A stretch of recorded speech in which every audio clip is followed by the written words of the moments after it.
നമസ്കാരം. പതിരും കതിരും. പിണറായി വിജയൻ ഒരുപാട് കാലമായി മറന്നുപോയൊരു വാക്കായിരുന്നു ചുക്ക് എന്നത്. നിങ്ങൾക്ക് ഈ പാർട്ടിയെപ്പറ്റി ഒരു ചുക്കും അറിയില്ല എന്ന പ്രയോഗത്തിന് എന്തൊരു ചാരുതയായിരുന്നു. ചുക്ക് വിട്ടതിന് ശേഷം എന്തൊക്കെ മ്ലേച്ഛമായ വാക്കായിരുന്നു ആ തിരുനാവിൽ നിന്നും സങ്കീർത്തനമായി നമ്മൾ കേട്ടത്. ചുക്കിനും ചുണ്ണാമ്പിനും കൊള്ളാത്ത അവസ്ഥയിലെത്തിയതോടെ പഴയ ചുക്കുമായി വീണ്ടും വന്നിരിക്കുകയാണ് പിണറായി. പയ്യന്നൂരിൽ ഒരു ചുക്കും സംഭവിക്കില്ല എന്നാണ് പിണറായി വിജയൻ നൽകുന്ന വാഗ്ദാനം.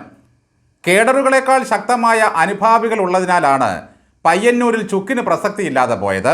അധികാരമോഹികളാണ് പയ്യന്നൂരിലും തളിപ്പറമ്പിലുമൊക്കെ UDF സ്ഥാനാർത്ഥികളെന്നാണ് അദ്ദേഹം പറയുന്നത്. പണമെന്ന് കേട്ടാൽ അയ്യോ ആളെക്കൊല്ലി എന്ന് പറഞ്ഞുകൊണ്ട് ഓടുന്ന പന്തിരുകുലത്തിലെ പാക്കനാരുടെ കഥ നിങ്ങൾ കേട്ടിട്ടില്ലേ? അതുപോലെയാണ് ഈ പിണറായി വിജയൻ. അധികാരമെന്ന് കേട്ടാൽ ഒരൊറ്റ ഓട്ടം ഓടും. 7 അയലത്ത് പിന്നെ അവിടെ നിൽക്കില്ല. എനിക്ക് വേണ്ടി വമ്പും പ്രതാപവും എന്ന് പറഞ്ഞുകൊണ്ട് ഏതെങ്കിലും ഊങ്ങുമരത്തിൻ്റെ തണലിൽ പോയിരിക്കും. ആരെങ്കിലും നിർബന്ധിച്ച് വലിച്ചു കൊണ്ട് വന്നിരുത്തിയാൽ അധികാര കസേരയിൽ കയറിയിരിക്കും. അതിന് പാർട്ടി നിർബന്ധിക്കണം എന്ന് മാത്രം. പക്ഷെ ആരാണ് ഈ പാർട്ടി എന്ന് മാത്രം പിണറായിയോട് ചോദിക്കരുത്. പിണറായി വിജയൻ പേരാവൂരിൽ ചെന്ന് ശൈലജയുടെ കൈ പൊക്കി ചുവന്ന ഷാൾ അണിയിക്കുന്ന രംഗം കണ്ട് മനുഷ്യരിങ്ങനെ തലയറഞ്ഞ് ചിരിക്കുകയാണ്. എന്തിനേറെ ടീച്ചർ പോലും ചിരിച്ചുപോയി. ആ വീരാളിപ്പെട്ട് കൊല്ലാനുള്ളതാണോ വളർത്താനുള്ളതാണോ എന്നാണ് സംശയം. ആ കയ്യിൽ ഞാൻ ആരെങ്കിലും കഴിഞ്ഞ 5 വർഷത്തിനകം നടന്ന ഉപതെരഞ്ഞെടുപ്പിലോ പാർലമെൻറ്റ് തെരഞ്ഞെടുപ്പിലോ ജയിച്ച ചരിത്രമുണ്ടോ? എന്നാലും പിണറായി 140 മണ്ഡലത്തിലും പോയി ഇടത് സ്ഥാനാർത്ഥികളുടെ കൈ പിടിച്ചു പൊക്കും. അതൊരു നിയോഗമാണ്. ഈ പൊക്കിയതിൽ എത്രയെണ്ണം ഈ മഹാദുരന്തത്തെ അതിജീവിച്ച് നിയമസഭയിലെത്തുമെന്നത് കാണാൻ കൊതിച്ചിരിക്കുകയാണ് ജനം. തൃക്കാക്കര ചെന്ന് പൊക്കിയ പുള്ളിയെപ്പറ്റി കേൾക്കാനേയില്ല. പുതുപ്പള്ളിയിൽ ചെന്ന് പൊക്കിയ പുള്ളി ആജീവനാന്ത തോൽക്കായി സ്വയം പ്രഖ്യാപിച്ച് ഒതുങ്ങി. പാലക്കാട്ട് പൊക്കിയ പുള്ളി പിന്നെ പൊങ്ങിയിട്ടേയില്ല. വിവരദോഷം പറഞ്ഞും വിട്ടിച്ചിരി ചിരിച്ചും അങ്ങനെ നടക്കുകയാണ്.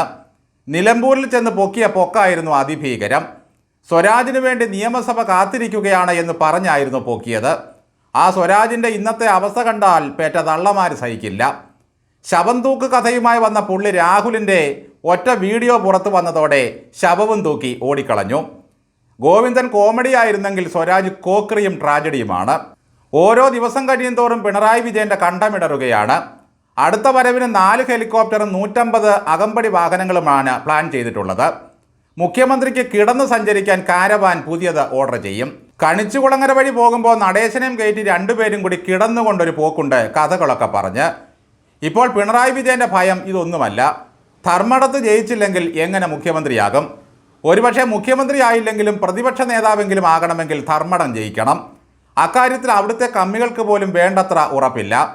ഇന്നലെ ന്യൂസ് 18 ചാനലുകാരൻ വെറുതെ മൈക്ക് കൊണ്ടിറങ്ങി വളരെ സ്വാഭാവികമായി ഏതാണ്ട് 100 മീറ്റർ ചുറ്റളവിൽ 50 പേരോട് ചോദിച്ചപ്പോഴും പിണറായിയുടെ കാര്യത്തിൽ ഒരു മങ്ങലാണ്. അദ്ദേഹം ജയിക്കുമെന്ന് പറഞ്ഞവർ തന്നെ കടുത്ത മത്സരമാണെന്ന് സമ്മതിക്കുന്നുമുണ്ട്. അന്തങ്ങളുടെ മഹാരാജാവും കമ്മികളുടെ യജമാനനും ക്യാബിനറ്റിൻ്റെ ദൈവവുമായ പുള്ളി സ്വന്തം നാട്ടിൽ കരകയറുന്ന കാര്യം കഠിനമാണത്രേ. അതറിഞ്ഞതോടെ എതിരാളികളുടെ ഫ്ലെക്സുകളും ബാനറുകളും കൊള്ളയടിക്കുകയാണിപ്പോൾ. ഈ പുള്ളിയാണ് ഇന്നലെ പറഞ്ഞത് ജനാധിപത്യത്തിലെ പ്രവർത്തന സ്വാതന്ത്ര്യത്തെപ്പറ്റിയും പിഷാരടിയെ തടഞ്ഞതിനെപ്പറ്റിയുമൊക്കെ. തോറ്റ് കഴിയുമ്പോൾ ഐമനം സിദ്ധാർത്ഥനെ പോലെ ഫ്ലെക്സുകൾ കൊണ്ടുപോയി പിണറായി കോഴിക്കോടിൻ്റെ മുകളിലിടും. ഗോവിന്ദനാണെങ്കിൽ തളിപ്പറമ്പിൽ നിന്നും എങ്ങോട്ടും മാറാതെ നിൽക്കുകയാണ്. വീട്ടിൽ നിന്നും ഭാര്യ സഭയിലെത്തിയിട്ട് വേണം മറ്റേ ഗോവിന്ദൻ പറഞ്ഞ ഹാപ്പിനെസ് പ്രോഗ്രാമുകൾ തുടരാൻ. മകൻ്റെ ഏകാശ്രയമായിരുന്ന സംവിധായകനാണെങ്കിൽ അകത്തും പോയി പെണ്ണുകേസിൽ. മൊത്തത്തിലൊരു മ്ലാനതയിലാണ് AKG സെൻറ്റർ കടന്നുപോയിക്കൊണ്ടിരിക്കുന്നത്.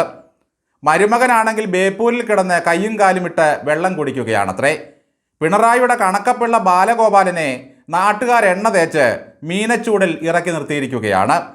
ഇവിടെ യന്ത്രങ്ങളുണ്ടാക്കി തലച്ചോറ് കയറ്റാൻ അമേരിക്കയ്ക്ക് വിടുന്ന രാജീവിൻ്റെ അവസ്ഥ അതിലും ഭീകരമാണ്. ആറന്മുളയിൽ വീണ ജോർജ് പൊളിഞ്ഞ കഴുത്തു നാടകത്തിന് ബദലായി കണ്ണീർ കഥകളുമായി വന്നിരിക്കുകയാണ്. എനിക്കെതിരെ ഭയങ്കര സൈബർ ആക്രമണമാണത്രേ. പ്രതിഭ കരയുന്നു, കോന്നിയിൽ സന്തോഷം കൊണ്ട് ജനീഷ് കരയുന്നു. വാസവൻ്റെ ചിരി മീനച്ചൂടിൽ മങ്ങുകയാണ് സുഹൃത്തുക്കളെ. മൊത്തത്തിൽ പാർട്ടിയുടെ ഈർപ്പം വലിഞ്ഞു നിൽക്കുകയാണ്. ഒരു പാവം പിടിച്ച മനുഷ്യൻ 81-ാം വയസ്സിൽ നാടുനീളം നടന്നു വേണം ഒരു 10-30 എണ്ണത്തിനെയെങ്കിലും സഭയിലെത്തിക്കാൻ.